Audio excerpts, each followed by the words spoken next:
Di dalam nama Allah Bapa dan Tuhan Yesus Kristus serta Roh Kudus, Pencipta langit dan bumi. Amin.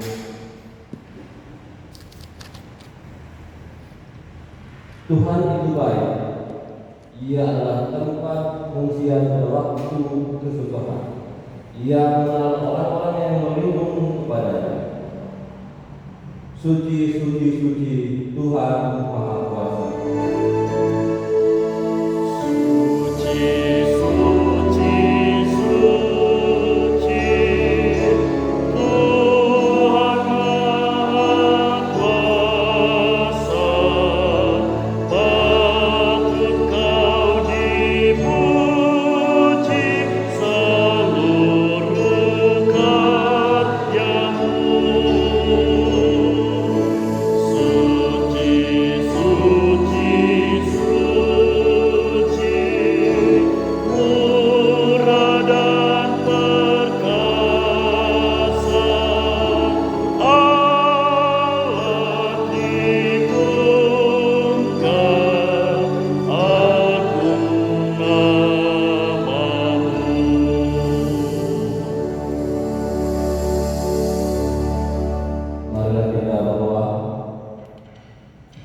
Ya Tuhan Allah Tritunggal, Allah Bapa, Tuhan Yesus Kristus dan Roh Kudus, Engkau mencipta, menyelamatkan, dan memutuskan kami oleh karena kasih karunia-Mu yang besar. Penuhilah sukacita kami dalam ibadah ini, dan kuatkanlah kami menghadapi segala situasi kehidupan, agar iman percaya kami semakin teguh kepadamu. Tuntunlah hidup kami supaya tetap dalam keselamatan dan pengharapan kepada Yesus Kristus Tuhan kami. Amin. Jemaat yang terkasih dalam Tuhan, kita patut mengucap syukur atas kasih Tuhan yang besar, sehingga kita dapat berkumpul di rumahnya yang kudus untuk memuji dan menyembahnya. Sebagai ungkapan syukur kepada Allah kita yang besar, kita bernyanyi Kidung Keesaan nomor 34 ayat yang pertama sampai yang ketiga.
tanganmu kepadanya.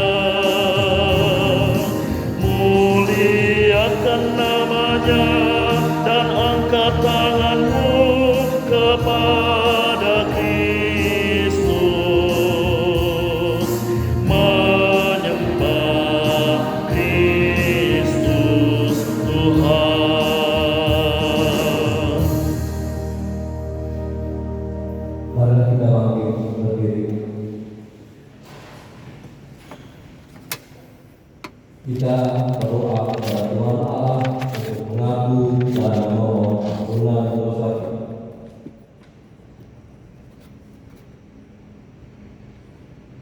Ya Tuhan Allah Bapa Surgawi, sumber segala rahmat yang kekal, dalam kerendahan hati kami mengaku bahwa kehidupan kami sering tidak sesuai, bahkan sering bertentangan dengan kehendak. Secara sadar atau tidak, kami sering menimbulkan perselisihan di antara sesama kami. Kami juga sering lupa doa sesama dan merasa enggan untuk memberikan nasihat sesuai dengan kebenaran firman-Mu. Pikiran kami lebih banyak cenderung untuk kepentingan diri sendiri. Bahkan kami sering berupaya untuk mempengaruhi serta memperarahkan orang lain demi kebutuhan keinginan diri sendiri. Tanggung jawab kami sebagai anggota jemaat, anggota keluarga, dan warga masyarakat sering kami lupakan. Bahkan kami sering dengan sadar dan sengaja melalaikannya. Kami telah banyak membuat dosa kepada-Mu serta kesalahan terhadap sesama kami. Hadapan-Mu yang kudus, kami kini mengaku dosa-dosa kami.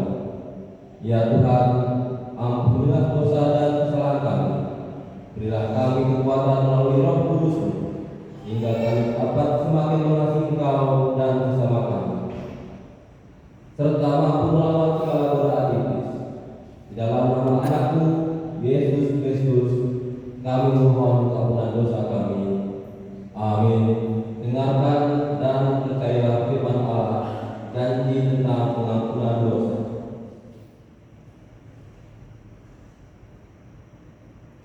Dia yang tidak mengenal dosa telah dibuatnya menjadi dosa karena kita, supaya dalam Dia kita dibenarkan oleh Allah.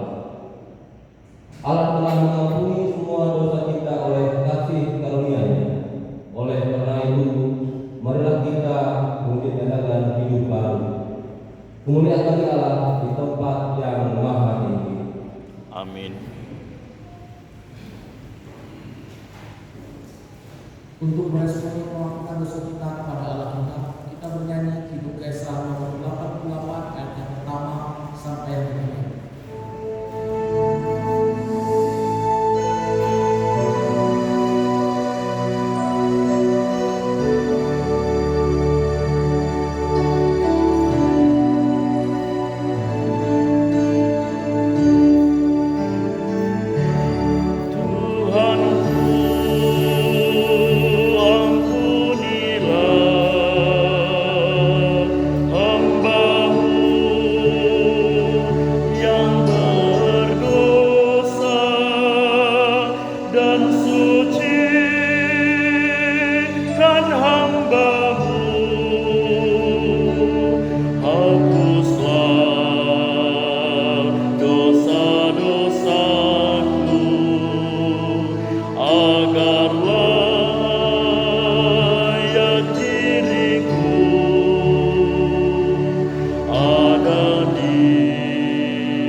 Dengarkanlah firman Allah yang menjadikan bacaan minggu ini yang tertulis dalam Mazmur 125 ayat 1 sampai 5 yang akan dibacakan oleh seorang pemuda. Mazmur 125 ayat 1 sampai 5 terjemahan baru edisi kedua. Aman dalam lindungan Tuhan. Nyanyian ziarah.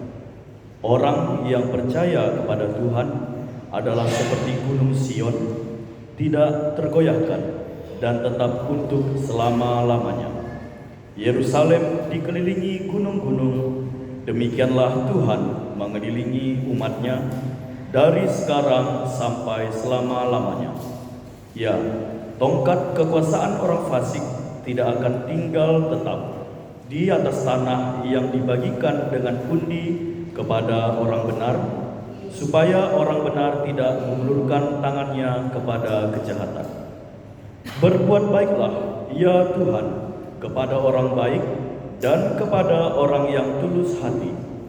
Tetapi orang yang menyimpang ke jalan yang berbelit-belit, kiranya Tuhan mengenyahkan mereka bersama orang-orang yang melakukan kejahatan. Damai sejahtera atas Israel. Berbahagialah setiap orang yang mendengarkan firman Allah dan yang melakukannya. Amin. Kita kembali pada pujian, kita bernyanyi Hidup Besan nomor 454 ayat yang pertama sampai yang kelima.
Marilah kita mengikrarkan iman kita sesuai dengan pengakuan iman yang diikrarkan oleh segenap orang percaya di segala tempat dan sepanjang jalan.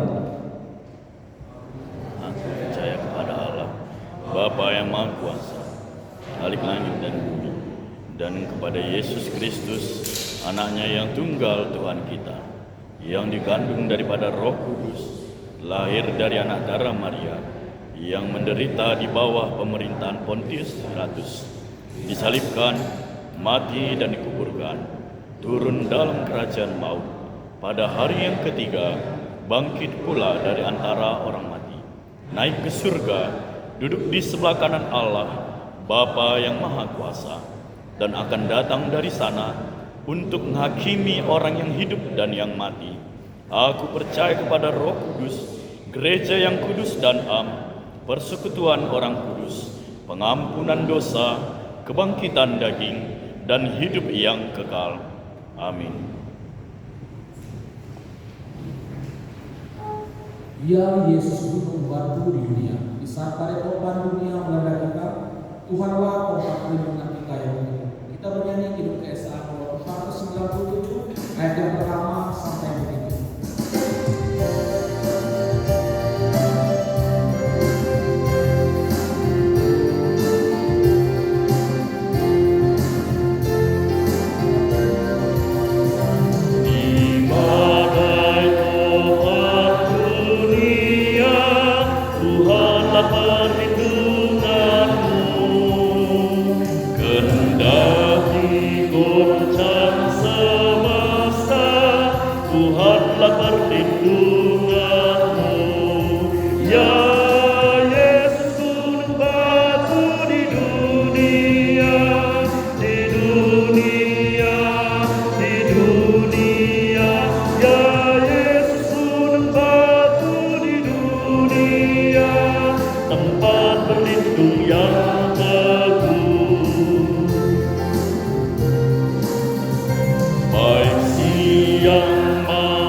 Pada jemaat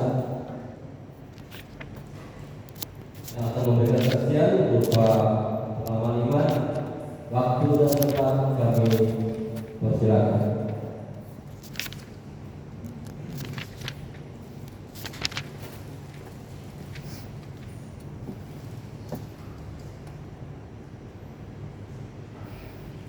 Jika tidak ada, kita kembali bernyanyi.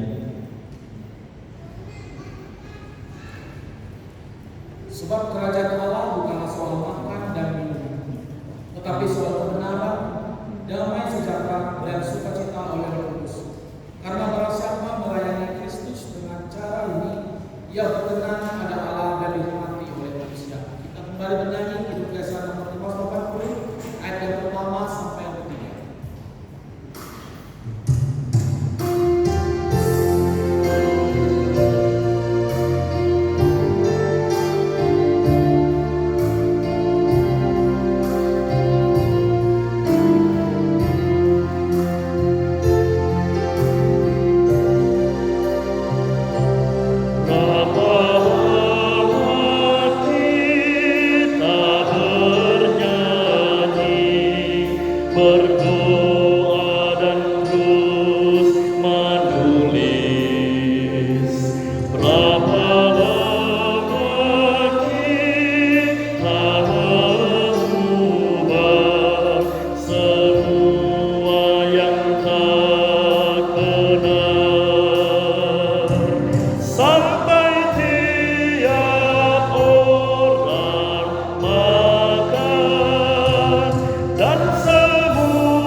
Warta Jemaat edisi 8 September 2024. Pimpinan Majelis Jemaat dan seluruh anggota Majelis Jemaat GPS Pontianak mengucapkan selamat hari Minggu dan selamat ibadah bagi kita semua, khususnya bagi jemaat yang baru pertama kali datang beribadah di tempat ini.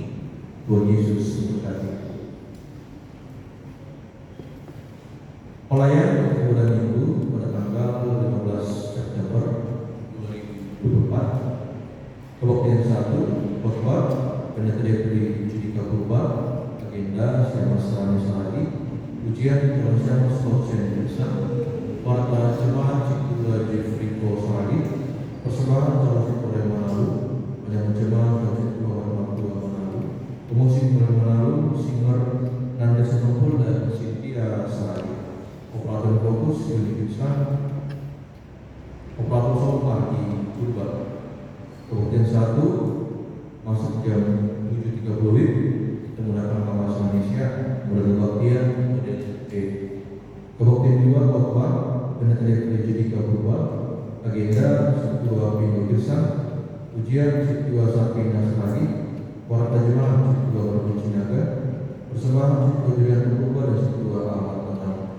Dan jemaat bersama Magdalena Selani dan calon Ketua Maselina, pemusik Joy Manado, singer Seswina, terus parkir Yoselagi dan Joko Purba, operator fokus Rizwari, operator sol Polan Siriman. Kebaktian 2 masuk jam 10 menggunakan bahasa Simalungun, model kebaktian model E. Yang berikut pelayan ibadah pertemuan sektor pada tanggal 13 September 2024 dimulai pukul 19 WIB. Sektor 1 tempat di rumah keluarga Jaya Jawa Barat, alamat Jalan Benyamin dan Nusantara Maju Jalan Al-Mu'ab.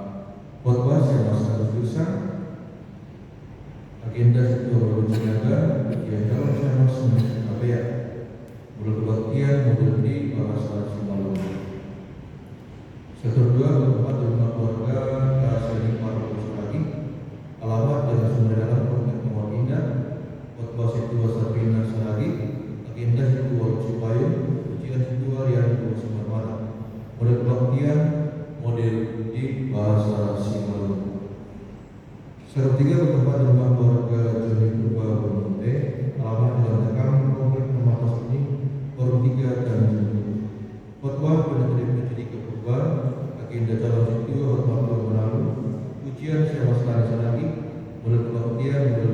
bahasa Singapura.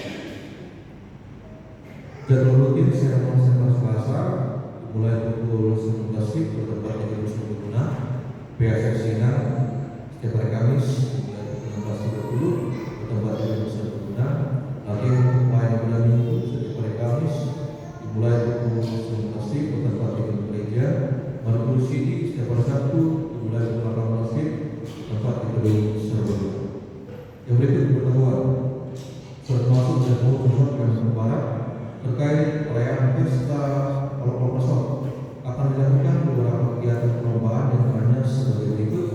Yang pertama, vokal grup peserta 61 orang unsur bapak dan ina bahan haleluya nomor 403 ayat 1 sampai 4, musik non elektrik aransemen bebas. Ini ditampilkan pada saat ibadah. Yang kedua, cerdas cermat menagihnya serta di majelis jemaat 2 orang. Ini dilaksanakan pada saat perayaan. Yang ketiga, tahu-tahu serta 1 orang dari pemuda atau pemudi.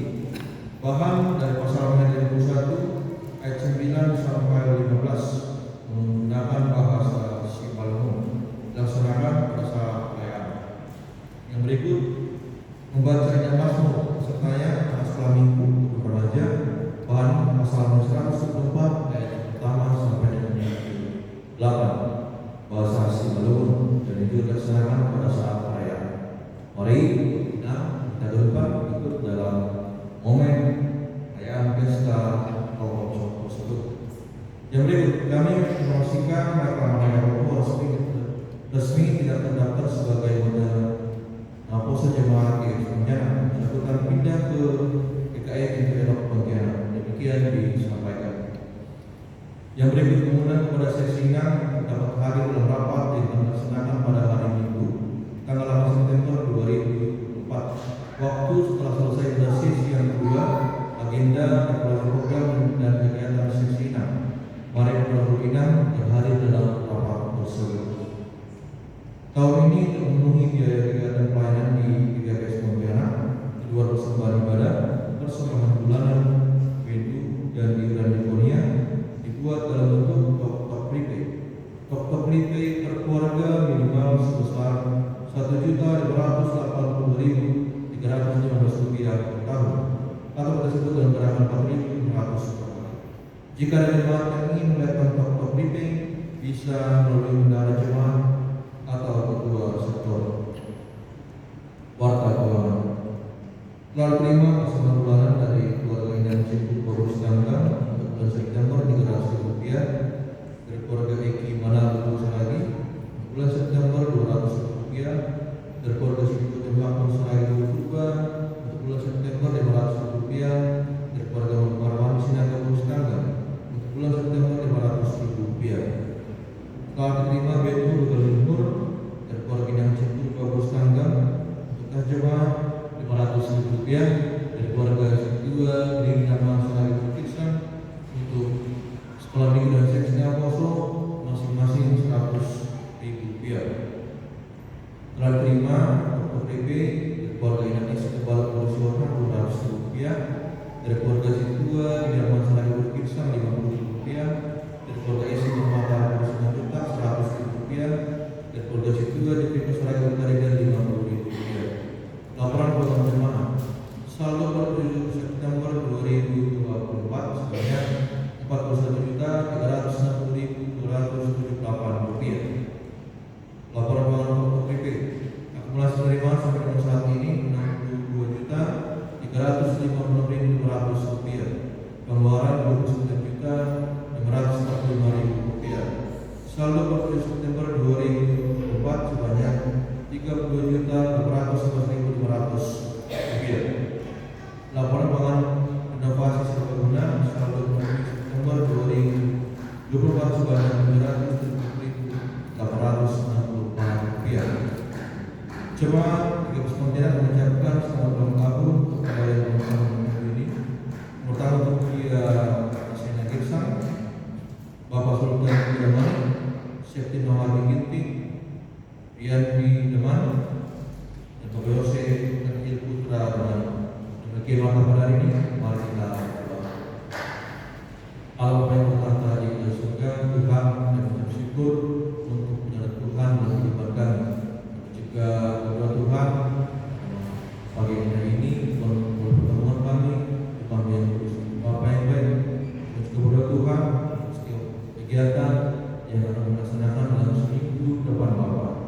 mulai dari sermon majelis, PSX sidang, latihan pelayanan bulan minggu, pertemuan sektor, marguru sidik baru.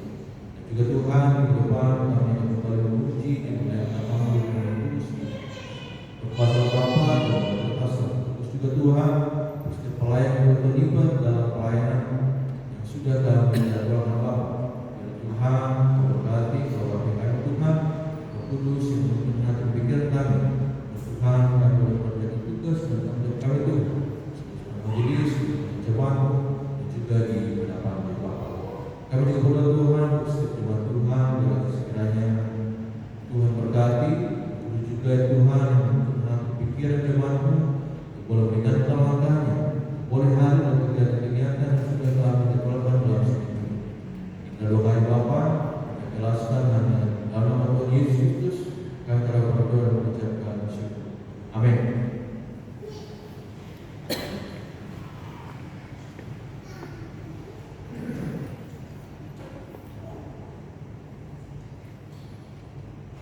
Sebelum kita mendengarkan kebenaran serta firman Allah yang akan disampaikan oleh Bapak Pendeta DP Judika Purba, kita bernyanyi Hidung Kesan nomor 122 ayat yang pertama sampai yang ketiga.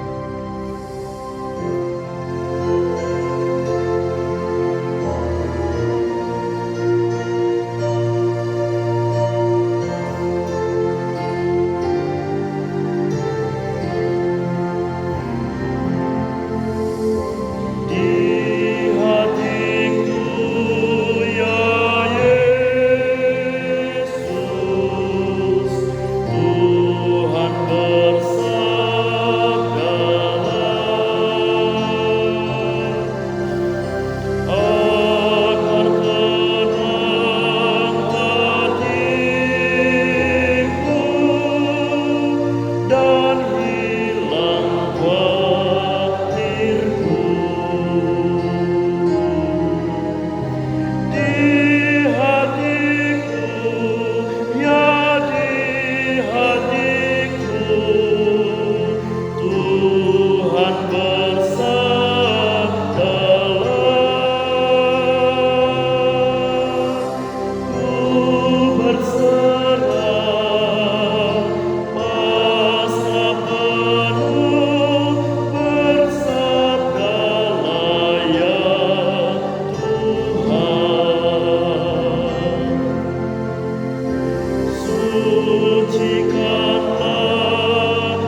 Tuhan yang menyapa kita pada pagi hari ini yang dari Injil Markus 7 ayat yang ke-24 sampai ayat yang ke-37. Saya akan bacakan kepada kita semua, mari kita ikuti. Demikianlah firman Tuhan. Perempuan Siro-Fenisia yang percaya. Lalu Yesus berangkat dari situ dan pergi ke daerah Tirus. Dia masuk ke sebuah rumah dan tidak mau bahwa ada orang yang mengetahuinya, tetapi kedatangannya tidak dapat dirahasiakan. Malah seorang ibu yang anaknya perempuan kerasukan roh jahat segera mendengar tentang dia, lalu datang dan tersungkur di depan baginya. Perempuan itu seorang Yunani bangsa Siro-Fenisia. Dia memohon kepada Yesus untuk mengusir setan itu dari anaknya. Lalu Yesus berkata kepadanya, biarlah anak-anak kenyang dahulu, sebab tidak patut mengambil roti yang disediakan bagi anak-anak dan melemparkannya kepada anjing. Tetapi perempuan itu menjawab, benar Tuhan, tetapi anjing yang di bawah meja juga makan remah-remah yang dijatuhkan anak-anak.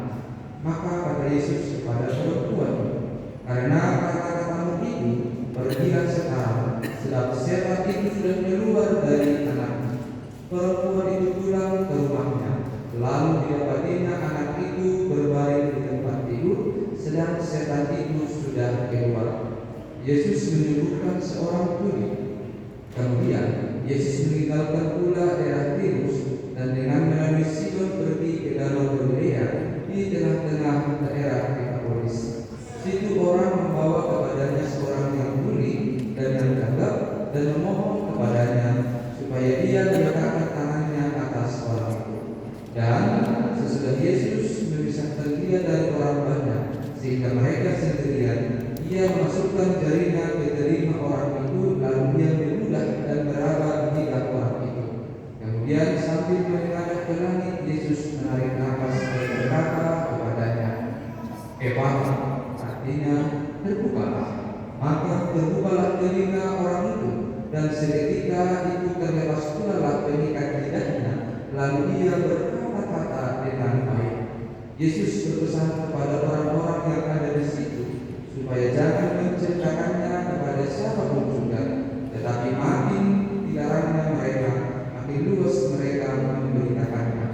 Mereka takjub dan tercengang dan berkata, ia menjadikan segala-galanya baik, yang tuli dijadikannya mendengar, yang bisu dijadikannya berkata-kata. Amin. Mari kita sambut firman Tuhan ini.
Keluarga kita mungkin juga tidak baik-baik saja, bahkan juga gereja kita, bangsa kita tidak dalam kondisi baik-baik saja. Dan Tuhan mau berkata dengan firman-Nya saat ini, Yesus Kristus menjadikan segala sesuatunya dengan baik. Jemaat yang terkasih, kalau kita membaca, katakanlah kita pertama di dalam Alkitab kita, Alkitab Kejadian, di sana diceritakan tentang bagaimana segala sesuatu yang diceritakan oleh Allah itu demikian baik. Maka Allah melihat segala yang dijadikan itu sungguh amat baik. Inilah dunia yang dikerjakan oleh Allah. Ketika Allah bekerja, segala sesuatu dijadikannya baik dan sungguh amat baik. Kejahatan itu bukan katakanlah ciptaan Allah, penyakit bukan ciptaan ciptaan dari Allah. Kerusakan bukan ciptaan dari Allah. Kenapa? Karena awal dunia ini diciptakan, Allah menciptakannya dengan sungguh amat baik. Saya iseng-iseng membuka artikel kita dan menemukan ada fakta yang katakanlah sedikit unik juga melalui artikel kita. Ini berkaitan dengan, boleh nanti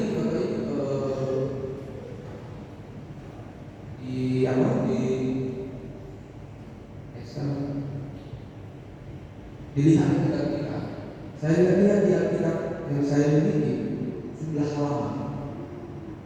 halaman di Perjanjian Lama itu memang beda-beda karena Alkitab saya deteksi jumlahnya 1028 halaman dan Perjanjian Baru itu jumlahnya 312 halaman dan kalau di Taurat itu 1340 halaman. Kemudian saya berpikir dan berenung dari 1340 halaman ini berapa halamankah yang baik dan berapa halaman yang tidak baik, dan saya mendapatkan fakta yang sederhana.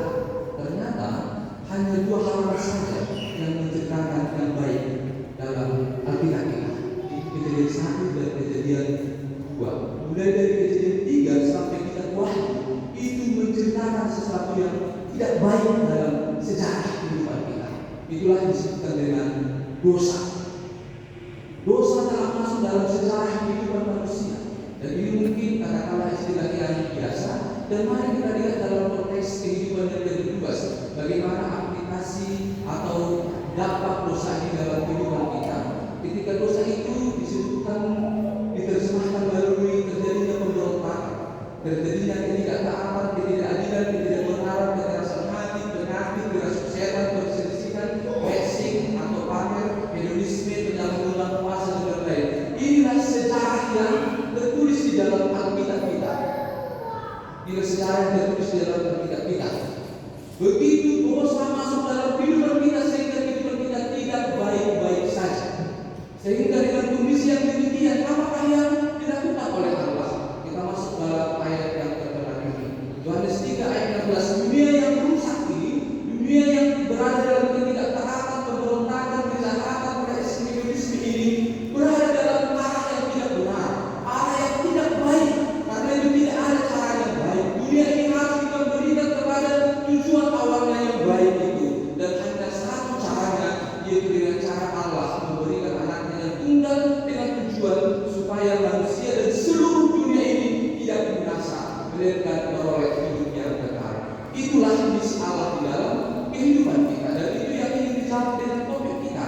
Yesus menjadikan segala-galanya baik, dan ada 2 yang ingin disampaikan. Yang pertama, Yesus melakukan kasih yang universal kepada semua orang. Mari kita lihat firman Tuhan ini. Di sini Yesus melakukan 2 tindakan yang luar biasa. Pertama, ketika Yesus melakukan mujizat kepada anak seorang perempuan di daerah Tirus, ini penting disebutkan. Artinya mujizat ini terjadi tidak di wilayah Israel, tetapi di wilayah Tirus. Tidak disebutkan nama dari negeri ini, tetapi disebutkan hanya kebangsaannya, yaitu dari bangsa Yunani, dari Syro-Fenisia. Artinya apa? Dia bukan orang yang percaya kepada Allah Israel. Dia berada di wilayah, di luar wilayah Israel. Dan Yesus pergi ke Tirus. Kemudian ketika dia berada di tempat itu, datanglah seorang inak ini yang anaknya kerasukan setan. Mungkin ini hati seorang ibu yang memiliki anak yang sakit misalnya, dia pasti gundah, dia pasti gelisah, dia pasti ingin anaknya sembuh. Ketika mengetahui Yesus ada di daerah mereka, padahal sekali lagi Yesus itu bukan berada dalam iman mereka, bangsa Syro-Fenisia. Tetapi ketika dia datang kepada Yesus dan dia memohon supaya dia mengusir, Yesus mengusir setan dari anaknya, apa yang dia dengar dari Yesus? Perkataan yang sebenarnya membuat dia bisa mundur. Kenapa? Karena Yesus berkata, biarlah anak-anaknya yang dahulu, sebab tidak patut mengambil roti yang disediakan bagi anak-anak dan melemparnya kepada anjing. Artinya kira-kira seperti ini. Bangsa Israel itu adalah anak-anak, anak Allah, dan di luar bangsa Israel itu, termasuk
yang tuli ini ada pelayanan pastoral secara pribadi dan akhirnya sembuh.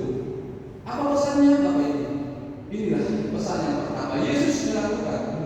Yesus melakukan kasih yang universal kepada semua orang. Yang disebutkan Yesus di sini bukan orang Yahudi, tetapi orang di luar bangsa Yahudi. Inilah kegiatan Tuhan dalam kehidupan kita. Dan ini sebenarnya mengajarkan kepada kita pada saat ini. Mengajarkan bahwa kasih Yesus itu begitu universal. Yesus datang ke tengah-tengah dunia ini, bukan hanya kepada orang Kristen. Dan ini pesan yang luar biasa yang disampaikan ya Bapak Ibu. Dalam minggu-minggu terakhir ini ketika kita mengikuti perjalanan Paulus yang datang ke Indonesia ini dalam kunjungan apostoliknya, pesannya begitu sederhana. Begitu banyak orang yang dirangkul, begitu banyak orang yang menerapkan pesan dari Paulus bahwa Yesus itu mengasihi semua bangsa. Yesus baik kepada semua bangsa, bukan hanya kepada orang Protestan, bukan hanya kepada Katolik, tetapi juga kepada Islam, Buddha, siapapun itu yang ada di dunia ini. Kebaikan Tuhan itu kalau menurut tulisan Matius seperti matahari, di mana matahari itu juga memberikan sinarnya kepada orang yang jahat dan juga kepada orang yang baik.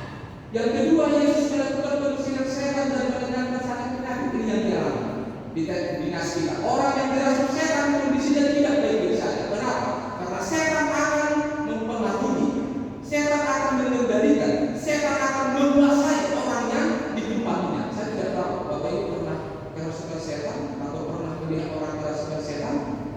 Pernah melihat orang yang kerasukan setan? Saya sering, sangat sering. Ketika dulu saat itu kita tergabung dalam pelayanan okkultisme. Okkultisme pelayanan kepada orang-orang yang terikat kepada kuasa kegelapan. Jadi ketika ada firman Tuhan yang berkata orang yang menduakan Tuhan itu, maka dosanya sampai ke turunan keempat akan ditutup oleh Tuhan. Banyak orang terikat dalam kuasa kegelapan ini dan harus dilepaskan.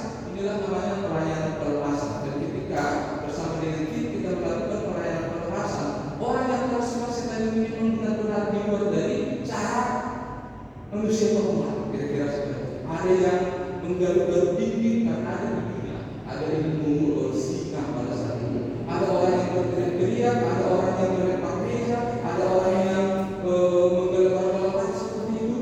Dan ketika dia sadar, dia memang tidak tahu apa yang dia lakukan itu. Kenapa? Ada setan yang merasuk ke dalam dirinya. Jadi orang yang kerasukan setan memang tidak dalam kondisi baik-baik saja. Ada roh yang mengendalikan dia, bukan lagi Roh Kudus, bukan lagi Roh Kudus. Dan penyakit juga Bapak Ibu, bukan rencana Tuhan di dalam kehidupan kita. Walaupun faktanya kita bisa mengalami sakit penyakit, dalam iman kita berkata bukan rencana Tuhan itu dalam kehidupan kita. Maka rencana Tuhan adalah memberikan kesembuhan kepada kita kalau ada sakit penyakit yang kita alami. Inilah dua pesan dari firman Tuhan, bahwa kita bisa belajar bahwa Yesus menjadikan segala-galanya baik. Dan saya mau ke arah yang lebih praktis dalam kehidupan kita. Bagaimana kita Nah ini kan pengalaman dari yang tertulis dalam Alkitab kita.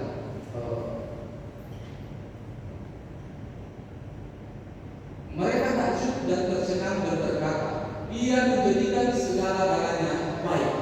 Yang buta melihat, yang tuli mendengar. Mereka takjub dan tercengang. Kenapa? Karena Dia, maksudnya Yesus, menjadikan segala-galanya baik. Dan mari kita lihat dulu dalam kehidupan kita. Ini adalah pengakuan orang yang melihat mujizat Yesus. Dan ini juga akan menjadi pengakuan kita pada saat ini, bahwa Yesus menjadikan segala-galanya baik dalam konteks apa? Pertama, saya mau membawa kita dalam renungan sederhana dalam pemberian kehidupan. Dalam renungan pemberian kehidupan, Yesus menjadikan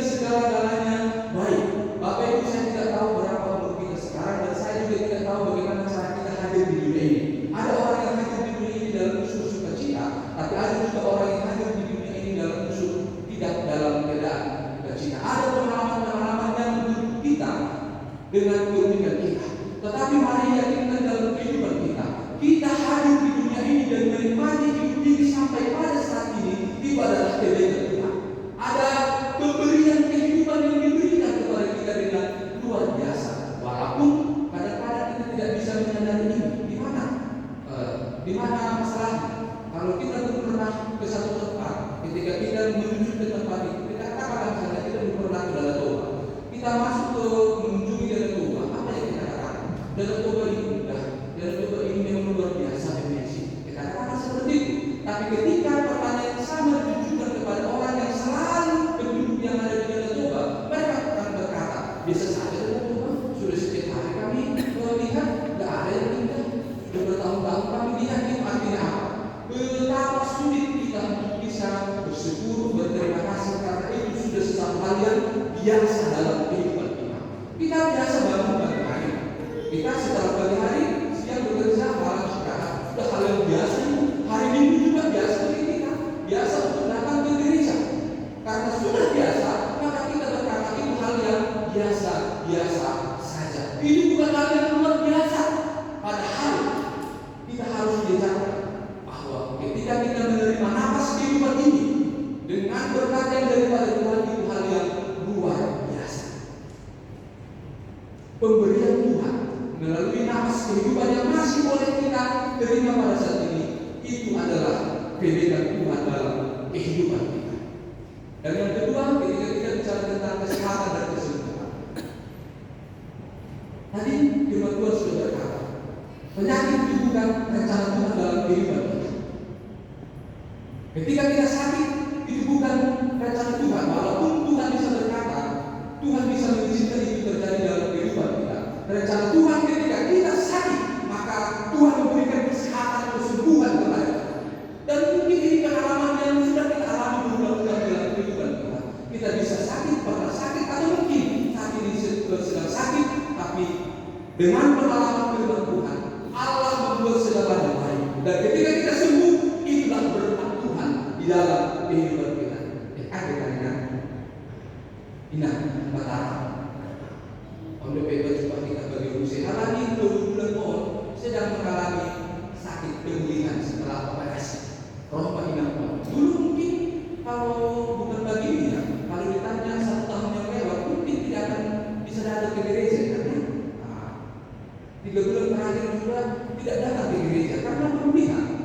Tapi mana sungguh tidak bagi orang masuk di Tuhan dia jawab Pak. Dan kita juga ya mengalami mungkin pernah pengalaman seperti ini. Dan kebenaran Tuhan itu juga Bapak Ibu kita temukan ketika pada saat ini diberikan Tuhan kepada kita kesempatan untuk bertobat. Saya mau berkata kepada kita, hidup kita ini tidak baik-baik amat. Hidup kita ini penuh dengan kejahatan. Hidup kita ini penuh hal-hal yang tidak diizinkan dari Tuhan. Dan ketika muncul pertanyaan, kalau orang jahat itu dihukum dia hidup Tuhan, tapi kita masih hidup pada saat ini. Firman Tuhan berkata, ini adalah kebenaran Tuhan. Diberikan kesempatan kepada kita saat ini untuk memperbaiki diri kita. Jadi waktu ini adalah waktu-waktu perkenanan Tuhan. Waktu ini adalah kesempatan yang diberikan Tuhan kepada kita untuk memperbaiki diri kita lebih baik lagi. Karena itu Bapak Ibu dan Apostol, ketika saat ini kita mendapat hidup kita tidak melakukan yang dikehendaki oleh Tuhan, kebenaran Tuhan dinyatakan dengan cara memberikan kesempatan kepada kita untuk bisa bertobat. Dan yang keempat, perlindungan dari bahaya ini saja. Tuhan melindungi kita. Dan ada 4 poin lagi yang ingin sampaikan pada kita.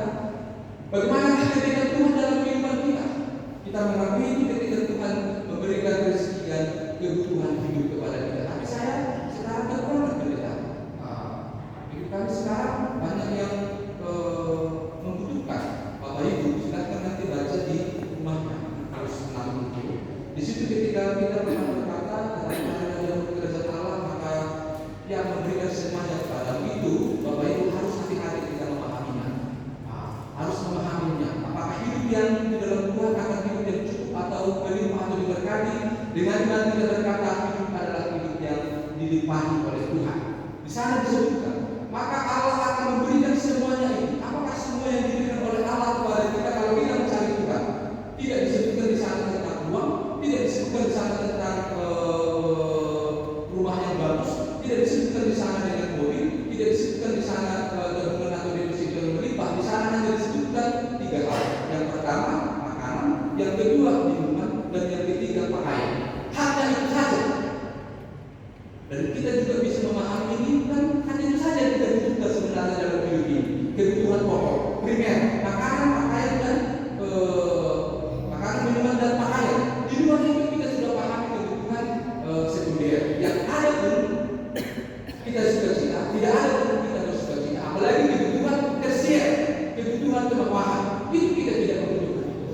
Kalau diberikan Tuhan, puji Tuhan. Kalau tidak, kita juga bersyukur. Bersyukur pada siapa orang. Ada yang tidak makan di keluarganya masing-masing, ada yang tidak minum, ada yang tidak memakai pakaian. Ada. Kurasa soalnya sedih pakaian siap. Itu dalam pakai siap kan? Ya kan? Ada di waktu pakaian tidak makan. Waktu pakaian tidak makan tidak dipakai. Ada yang tidak makan. Biar dicatat oleh gereja, biar dikasih jagung dia. Ada? Saya rasa tidak. Artinya apa? Hidup kita sudah menerima kebaikan Tuhan. Tapi kalau disebutkan motor kami belum ada disampaikan ke gereja, itu tidak bisa diberikan gereja. Yang keempat, begitu dan hikmah yang berkaitan dengan ada kesulitan, ada pergumulan, tapi kebaikan Tuhan diberikan kepada kita dengan cara dibimbing kita untuk mengatasi itu semua. Dan yang ketujuh, cinta kasih dari sesama. Kita berpikir dan bertanya, bagaimana Tuhan itu memberikan kebaikan kepada kita? Bagaimana cara Tuhan memberikan kebaikan dalam hidup kita? Apakah Tuhan itu langsung seperti ini? Ada yang langsung setan langsung diusir? Ada yang sakit langsung disembuhkan seperti teks ini? Bisa terjadi seperti itu. Tapi kebaikan Tuhan Bapak Ibu sering dilakukan melalui orang-orang yang ada di sekeliling kita. Kebaikan Tuhan ditunjukkan dengan adanya suami kita, istri kita, teman kita, sahabat kita yang menasihati kita ketika kita mungkin melakukan tindakan yang tidak pas, yang memberikan dukungan, memberikan semangat kepada kita ketika kita mungkin terjatuh. Itulah cara Tuhan untuk menyampaikan kebaikannya dalam hidup kita. Karena itu Bapak Ibu bersyukurlah untuk setiap nasihat, untuk setiap kritikan, untuk setiap hal yang terjadi dalam hidup kita. Karena itu cara Tuhan memberikan kebaikan kepada kita.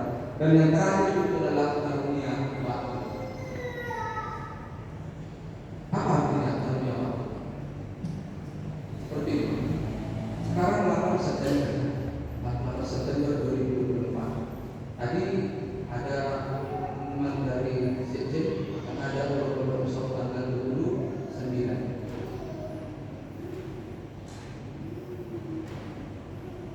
Bapak Ibu, pulang dari rumah ibadah ini berdoa dalam hal berkat Tuhan, kebaikan Tuhan dalam hidup. Karena jangankan tanggal 29, hari Minggu ini tanggal 15, belum tentu kita bisa datang ke gereja. Kenapa? Bisa saja waktu itu tidak menjadi milik kita. Waktu itu tidak menjadi bagian kita. Waktu sudah berlalu dalam kehidupan kita. Itulah kebaikan Tuhan yang harus kita selalu terima dalam hidup. Kita bersyukur melalui waktu-waktu yang Tuhan berikan dalam hidup. Tidak selamanya waktu itu akan menjadi milik kita. Nama kosong yang ada saat ini. Ada beberapa yang saya lihat. Coba berdiri dulu yang baru beribadah di tempat itu. Ada beberapa yang saya lihat. Ada nama kosong yang baru hadir di sini. Ada tak? Nah, coba berdiri dulu. Dari mana berdiri? Dari Medan. Dari Marga. Marga. Damani. Bapak ini Damani ya. Pulang gereja nanti langsung jumpa. Ini bapak yang Damani ini. Ini. Nah, bapak yang Damani ini yang sudah rambut putih. Tapi ini Damani. Tahu siapa nanti dia. Ini bapak. Saragi. Nah, itu belakang itu. Nah, itu Saragi. Itu bang itu sih ya. Saragi apa? Saragi Surabaya. Nah, itu pun. Nah, Saragi ya. Kalau siapa nanti dia minta nomor telepon. Ya. Oke, silakan dulu. Waktu Tuhan kita syukuri dan nikmati dalam.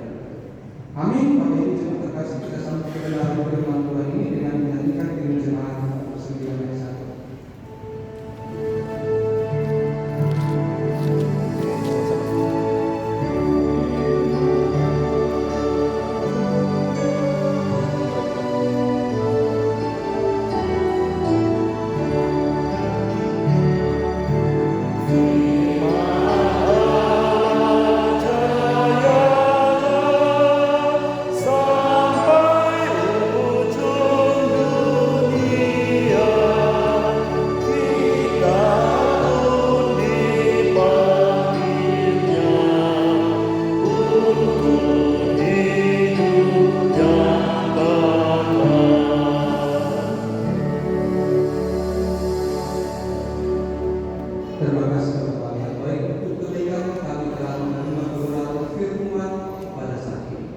adalah karunia waktu yang boleh kami nikmati.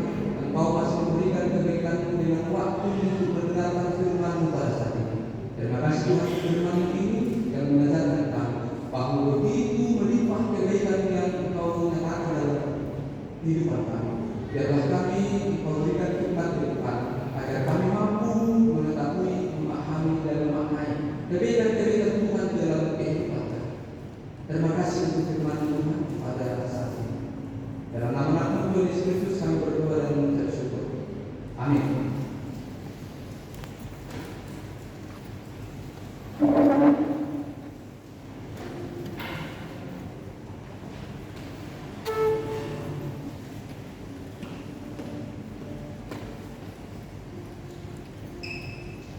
Sebelum mengumpulkan persembahan, mari kita mendengarkan firman Tuhan yang menjadi dasar bagi kita untuk memberikan persembahan. Yaitu yang tertulis dalam 1 Tawarik 29 ayat 14. Sebab siapakah aku itu dan siapakah bangsaku, sehingga kami mampu memberikan persembahan sukarela seperti ini. Sebab daripadamu segala-galanya dan dari tanganmu sendirilah persembahan yang kami berikan kepadamu. Marilah kita memberikan persembahan kita.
Tuhan Allah Bapa yang Maha Pemurah dan Pengasih.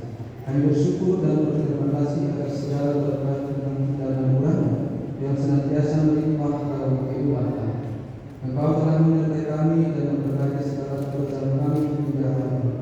Dengan rasa syukur dan terima kasih, kami datang ke hadirat-Mu membawa persembahan yang bersumber daripada-Mu menjadi persembahan syukur dan pujian bagi-Mu. Kiranya Engkau berkenan menerimanya di kemuliaan dan kebesaran kerajaan di bumi. Di dalam nama Yesus Kristus Tuhan kami, terimalah doa persembahan kami. Amin.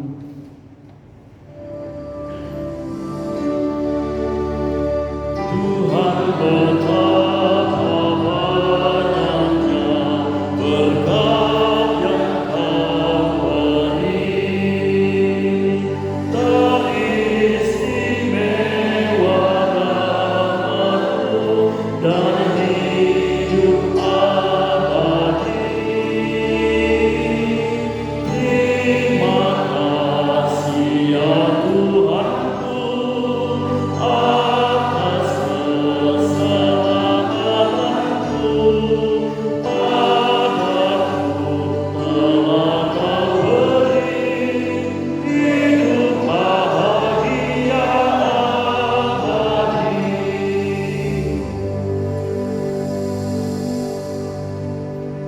Bapa kami yang di surga, dikuduskanlah nama-Mu, datanglah kerajaan-Mu. Jadilah kehendak-Mu di bumi seperti di surga. Berikanlah kami pada hari ini makanan kami yang secukupnya, dan ampunilah kami akan kesalahan kami, seperti kami juga mengampuni orang yang bersalah kepada kami. Dan janganlah membawa kami ke dalam pencobaan, tetapi bebaskanlah kami daripada yang jahat. Karena Kau yang punya kerajaan dan kekuasaan dan kemuliaan sampai selama-lamanya. Amin.